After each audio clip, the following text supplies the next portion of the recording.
ഈ ദിനത്തിൻ്റെ ഒരു പ്രത്യേകത നമുക്കെല്ലാവർക്കും അറിയാം. എല്ലാ വർഷവും ഈ ദിവസം നമ്മൾ മഹാനായിട്ടുള്ള അയ്യങ്കാളിയെ നമ്മൾ അനുസ്മരിക്കാറുണ്ട്. ഒരു കാലഘട്ടത്തിൽ കേരളത്തിലെ അടിസ്ഥാന വിഭാഗത്തിൻ്റെ അല്ലെങ്കിൽ തദ്ദേശീയ ജനവിഭാഗത്തിൻ്റെ ഉന്നമനത്തിനും ഉയർച്ചയ്ക്കും വേണ്ടി പോരാടിയിട്ടുള്ള ഒരു ധീര യോദ്ധാവാണ് അയ്യങ്കാളി എന്നുള്ളത് നമുക്കറിയാം.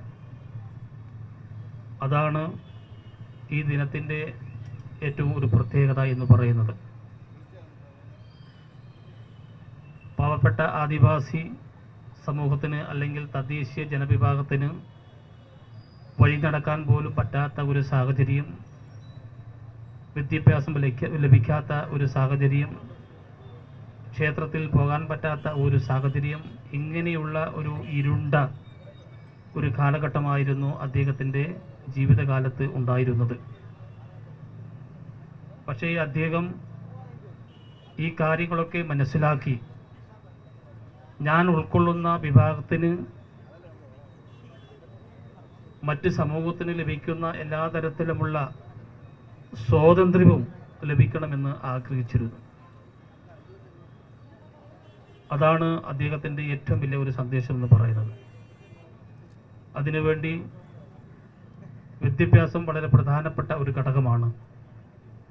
അടിസ്ഥാന വിഭാഗത്തിന് വിദ്യാഭ്യാസം ഉറപ്പാക്കാൻ വേണ്ടി സാധിക്കണം. അതിനു വേണ്ടിയിട്ടുള്ള സമര പോരാട്ടങ്ങൾ ഈ തിരുവനന്തപുരത്ത് അദ്ദേഹം നടത്തിയ ചരിത്രവും നമുക്കെല്ലാവർക്കും അറിയാം.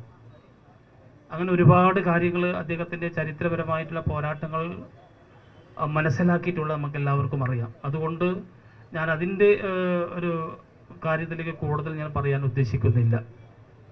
പക്ഷേ ഈ വർത്തമാനകാലത്ത് നാം മനസ്സിലാക്കേണ്ട കുറേ കാര്യങ്ങളുണ്ട്. എന്തിനു വേണ്ടിയാണോ മഹാനായ അയ്യങ്കാളി പോരാട്ടം നടത്തിയിട്ടുള്ളത്, അതാണ് ഈ കാലഘട്ടത്തിൻ്റെ ഒരു പ്രസക്തി. പക്ഷെ വർത്തമാനകാലത്തിൽ നിന്ന് നമ്മൾ വന്ന് പരിശോധിക്കുമ്പോൾ വീണ്ടും ആ ഒരു അസമത്വത്തിലേക്ക് കേരളം നീങ്ങുന്നുണ്ടോ എന്നുള്ളതാണ് നമ്മൾ പരിശോധിക്കേണ്ട ഒരു കാര്യമെന്ന് പറയുന്നത്. ഈ പരിപാടിയിൽ പങ്കെടുക്കുന്നത് നമ്മുടെ പുതിയ തലമുറയാണ്. കുറേ വിദ്യാർത്ഥികൾ ഈ പരിപാടിയിൽ പങ്കെടുക്കുന്നുണ്ട്. മഹാനായ അയ്യങ്കാളിയെ കണ്ടവരാരും ഈ കൂട്ടത്തിൽ ഉണ്ടാവില്ല. നമ്മളാരും അദ്ദേഹത്തെ കണ്ടിട്ടില്ല. അദ്ദേഹത്തിൻ്റെ സന്ദേശം മാത്രമാണ് നമ്മൾ മനസ്സിലാക്കിയിട്ടുള്ളതും എന്ന് ഉയർത്തിപ്പിടിക്കുന്നതും. അതുകൊണ്ട് ആ ചരിത്രപരമായിട്ടുള്ള കാര്യങ്ങൾ പ്രിയപ്പെട്ട വിദ്യാർത്ഥികൾ നന്നായിട്ട് പഠിക്കുകയും നന്നായിട്ട് മനസ്സിലാക്കുകയും അതിൻ്റെ സത്തയും അതിൻ്റെ സന്ദേശവും മനസ്സിലാക്കിക്കൊണ്ട് ഈ സമൂഹത്തെ നമുക്ക് നയിക്കാൻ വേണ്ടി സാധിക്കണം. അതാണ് അദ്ദേഹം നമുക്ക് പകർന്നു തന്നിട്ടുള്ളത്. ഈ ഒരു കാര്യമാണ് എനിക്ക് ഈ അവസരത്തിൽ ഇവിടെ കൂടിയിട്ടുള്ള വിദ്യാർത്ഥികൾ ഉൾപ്പെടെയുള്ള ആൾക്കാരോട് ഒരു സന്ദേശം എന്ന നിലയ്ക്ക് ഇവിടെ സൂചിപ്പിക്കാനുള്ളത്. മറ്റു കൂടുതൽ കാര്യങ്ങളിലേക്ക് ഞാൻ കടക്കുന്നില്ല. അദ്ദേഹത്തിൻ്റെ 161ാമത്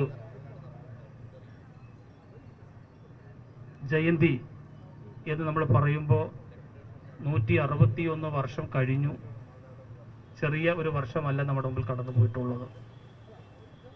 അപ്പോൾ അതിൻ്റെ ഒരു സന്ദേശവും ഇപ്പോഴും നമ്മൾ ഇങ്ങനെ കൊണ്ടു നടക്കുന്നതിൻ്റെ ഒരു ആധികാരികത അല്ലെങ്കിൽ നമ്മൾ എത്രത്തോളം നമുക്ക് മനസ്സിലാക്കാൻ വേണ്ടി സാധിക്കണമെന്നുള്ളതാണ്. എല്ലാ കൊല്ലവും ഈ ഒരു ജയന്തി ഇങ്ങനെ ആഘോഷിച്ച് പോവുക മാത്രമല്ല, അതാണ് നമ്മളെല്ലാവരും ഈ കാര്യങ്ങൾ മനസ്സിലാക്കി അതിനനുസരിച്ച് നമ്മുടെ ചിന്തകളും നമ്മുടെ പ്രവർത്തനങ്ങളും നടത്തുക എന്നുള്ളതാണ് ഏറ്റവും പ്രധാനപ്പെട്ട കാര്യമായിട്ട് നാം കാണേണ്ട കാര്യങ്ങൾ.